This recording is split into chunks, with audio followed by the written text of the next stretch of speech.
Hey, welcome back to Leah's Leaves. Today we're planting peas. It's April 1st. We still have some frozen weather in our immediate forecast. Just in a couple days, we're actually expecting wintry weather and it's going to drop down to the low 30s. But I'm going to plant these out anyway and just put a row cover over them and they'll be fine. These are cold tolerant plants. If you ever have to choose between planting something too late or too early, err on the side of early. The seeds will know when to grow. And if it gets too warm too quickly, they'll bolt. And in the case of peas, they just stop producing altogether. So the sooner I can get them started in this nice cool spring weather here in western Pennsylvania, zone 5A, the better my crops will be. I have two varieties that are new to me that are both dwarf style shelling peas, because I'm always on the hunt for peas that I can freeze and use year round. I have Strike and Early Freezer number 680. So these are new to me varieties we're going to try this year. And this one I'm really excited about. This is a micro pea that produces shelling pods on a plant that only grows like up to 8 to 10 inches tall. So I can put these in 1-gallon buckets, planter pots, or more decorative pots just on my patio and grow them. And these would be more for like snacking varieties, but I'm going to give them a shot. I like the idea of growing little, maybe baby pea plants. These are called Patio Pride peas. And what I've done in this cup is I soaked them overnight. Now I've drained off the water in preparation for planting them out.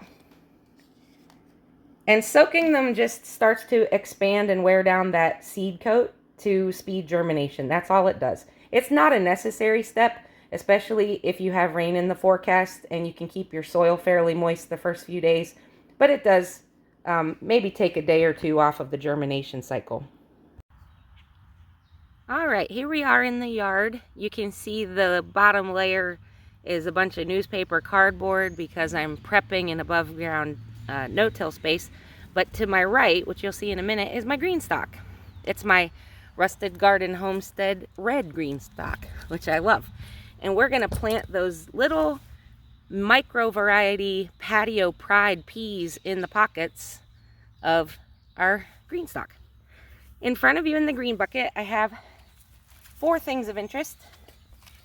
This is some seed starting mix primarily made of peat moss. I prefer coconut coir.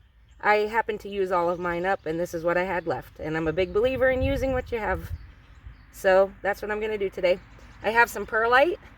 This will help aerate the soil. I have just a standard potting mix, nothing special. And over here in the corner, I have about a quarter of a cup of a slow release granular fertilizer that's been dumped in there. And then in the Lowe's bucket, this is beautifully aged horse manure from a local horse farm just up the road from me that I got for free from them. And I'm going to mix some of this in here too. It doesn't smell. It's rotted down nicely. I'm going to sift through to get to the parts that aren't so clumpy. I do have a garden sieve. I'm not worried about it. If I were planting smaller seeds, like greens, lettuces, that kind of thing, or any herb seeds, then I would want this soil extra sifted. But I'm planting pea seeds today, and they're thick and sturdy, and they can handle a little bit of texture in the soil, no problem. Get all the manure mixed in there, get the perlite in to aerate, and get that slow release fertilizer to add additional macro and micronutrients that the peas will find helpful over the course of the next 90 days or so. Won't even need 90 days. Take a few days to sprout, and then the variety I'm growing here only takes about 50 days to grow, and we'll be harvesting peas. Some nice things about peas are they are somewhat shade tolerant for a fruiting plant. So I have a side of my Greenstalk that faces north and one that faces east. So I'm going to concentrate my peas there because other plants that I put in the Greenstalk will much prefer more sun. But these ones can tolerate the shade, so I'm going to give them the shady side.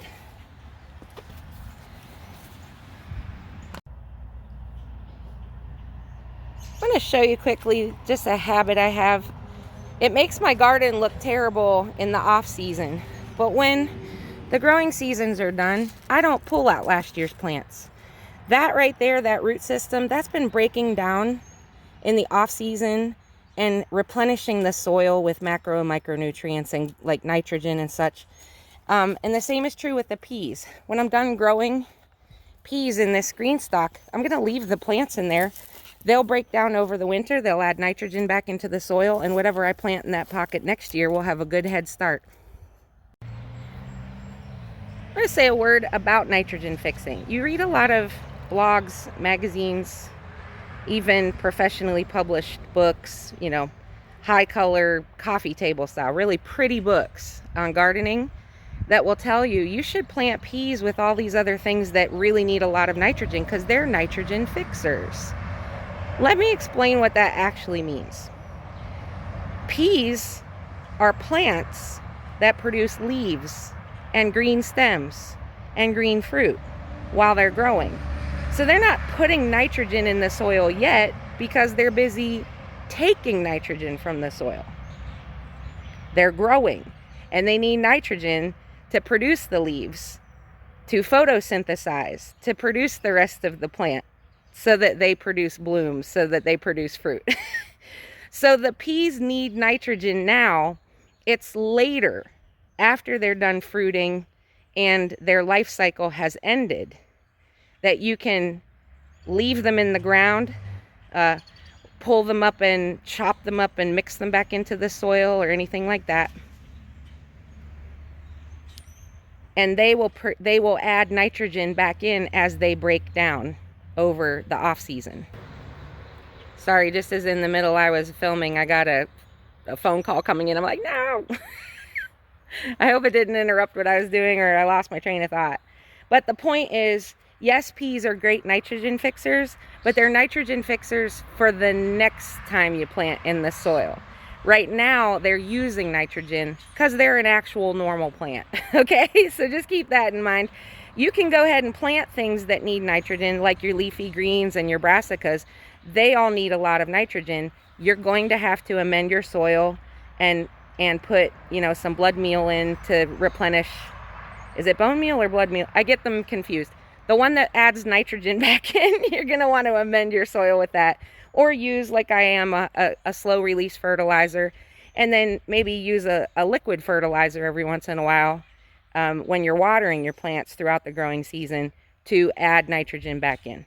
Of course, like any other plant also, the peas need phosphorus and potassium for rooting and fruiting. So in the early stages, they need a lot of nitrogen. When they begin to form their blossoms, that's when you want to pump up the potassium and phosphorus in the soil so that you get a lot of blooms and a lot of big, juicy, fat peas.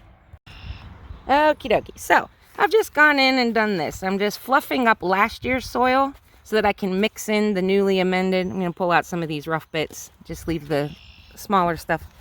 Fluff, fluff, fluff. Aerate the soil. And then I'm going to take my beautiful new mix that has all of my delicious horse manure in it. And my perlite and my granular fertilizer and some peat that'll help with soil retention, or moisture retention, excuse me, plus the actual potting mix that I'm using as the base. And I'm just going to take a few scoops and put it in each pocket. Like that. Now in my forecast today, we're expecting some storms blowing through. We had heavy, heavy, steady rain last night. It was actually beautiful to lie in bed listening to it on the roof. We have more coming through. And in fact, in 2 days, we're having snow. And it's going to drop down to the high 20s or low 30s. Winter is far from over here in Western PA. All right. I've prepared 12 of the pockets. And we're going to do a little experiment just for fun. On the bottom ones, I'm going to plant the pre-soaked seeds. And on the top half, I'm going to plant more straight from the packet that are just perfectly dry. And I'm just going to poke them in. And we'll see as the season goes along if one had any kind of advantage over the other. These are what the pre-soaked seeds look like. You can see in some places probably what look like cracks. That's the seed coating beginning to break down and the inside swelling and starting to put out its very, very first taproot.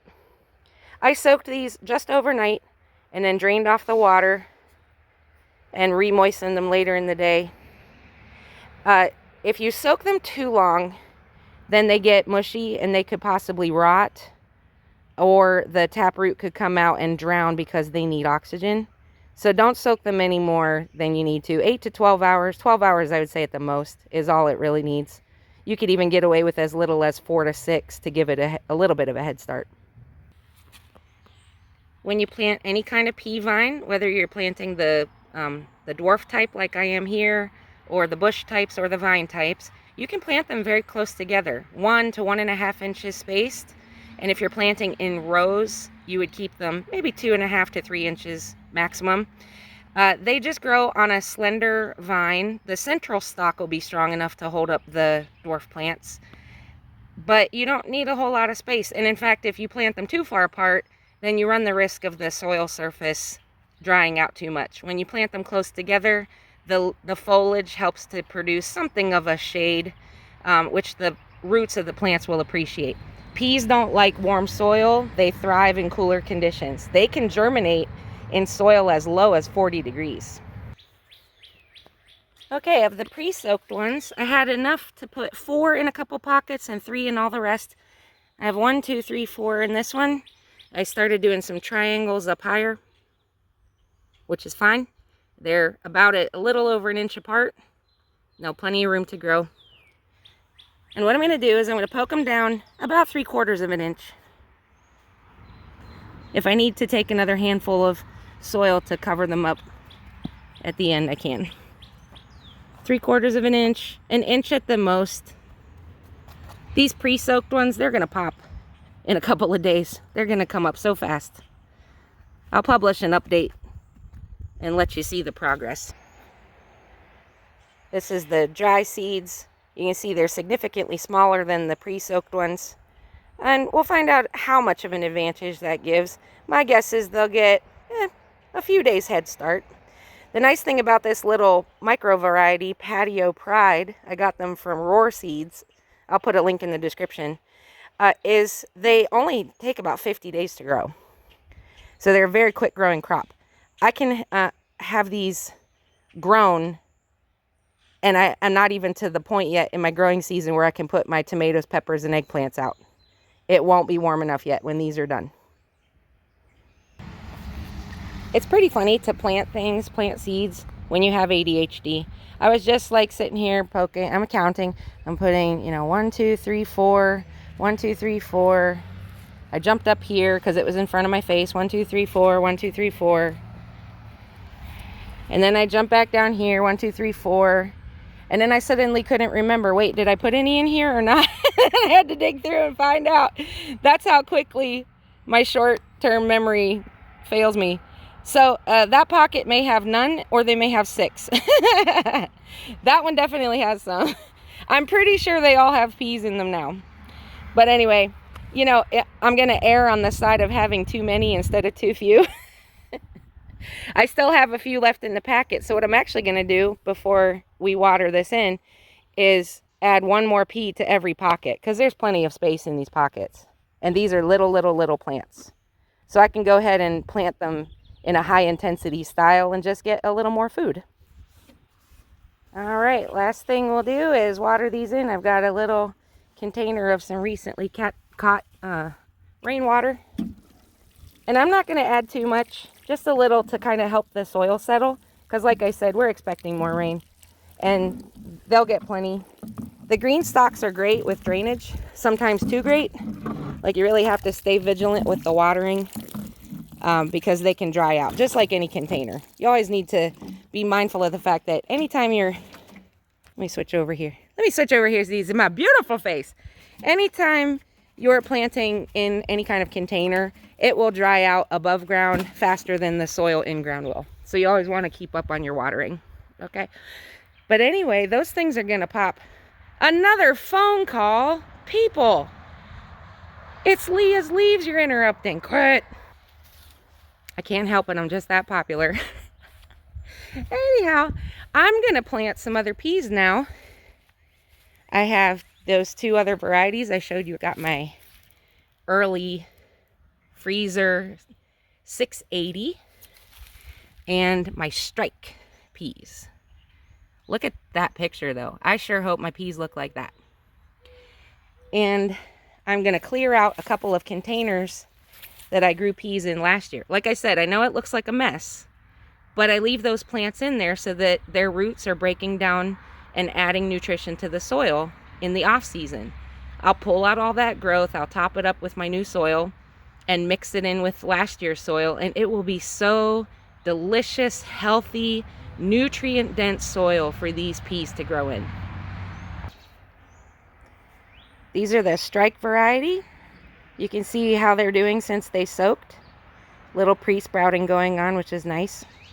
This variety will grow approximately 2 feet tall. It'll be slightly taller than the other early freezer variety.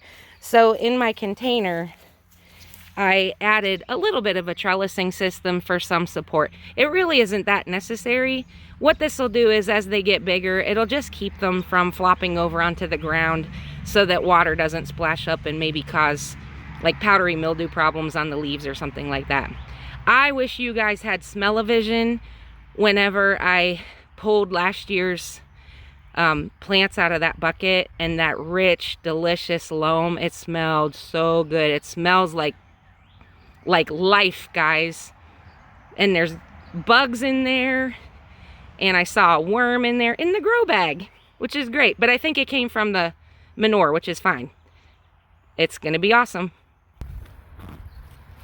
You can see in my little 3-gallon grow bag how many peas I'm sticking in there. They're just an inch apart. They're gonna grow like vines. They have light foliage. They don't get too leafy, too thick. And they'll sometimes grow up around each other. That's okay. It just sort of adds extra support to the stems. I'm gonna poke those in down an inch and then water it in, and we're good to go. And there you have it. I have other peas I'm just going to poke into some containers. I'm going to put some over here. I have large leaf sorrel. If you've never grown sorrel before, it is delicious. It's related to dock, which is normally a weed. This is actually an edible cultivar. Some varieties of dock will upset your stomach, but large leaf sorrel is bred for consumption, and it has a lovely citrus flavor to it. It's great with the Olive Garden signature salad dressing. That stuff mixed with some of the tatsoi mustard, or if you have romaine lettuce, would make a terrific flavor combination with that dressing. I'm gonna poke some seeds in here too. And we're just gonna get more peas started. Can never have too many peas. I love them. If I were a vegetable, that's probably what I would be. Anyway, I'm learning a lot sharing it here. I hope this brought value to you. Remember that the nitrogen fixing part of peas comes after they grow. They need nitrogen first. So they'll use nitrogen, and then later in their life cycle, they'll replenish the soil with it. Soak your seeds, 4 to 8 hours. Don't soak them more than 24 hours. I wouldn't recommend even that long. If you start to soak them and forget about them, and you remember within 24 hours, you're probably safe, but you don't want to accidentally rot your seeds or something like that. Learning a lot, sharing it here, and I hope you'll come grow with me. I'll give you an update soon. Today was April 1st, the Monday after Easter, when I filmed this, and I'll post a quick update whenever we get some sprouts going, and I'll let you know how the dry seeds did compared to the pre-moistened ones, okay? Take care. God bless. One more quick hack. I forgot, I have my pepper buckets over here. These are pepper stalks from last year. Again, my peppers aren't even going to come out here until like around Father's Day. That's when we're guaranteed not to have soft frosts and freezes anymore. And so this growth is still in here because, like I said, I leave the plants where they grew, you know, so they can help inoculate and replenish the soil for next season. So I just went ahead and poked some pea seeds right there in all that beautiful loam, because now they have a natural stock to climb as the vines begin to grow. And the peas that I'm growing, they don't grow more than 20 to 22 inches anyway. So they can grow right up there, have some natural staking. If I need to add a bamboo stake here and there, I can. That's another tip. If you have old growth and good soil, go ahead and plant your peas around that and let that old growth act as a natural trellis, okay? All right.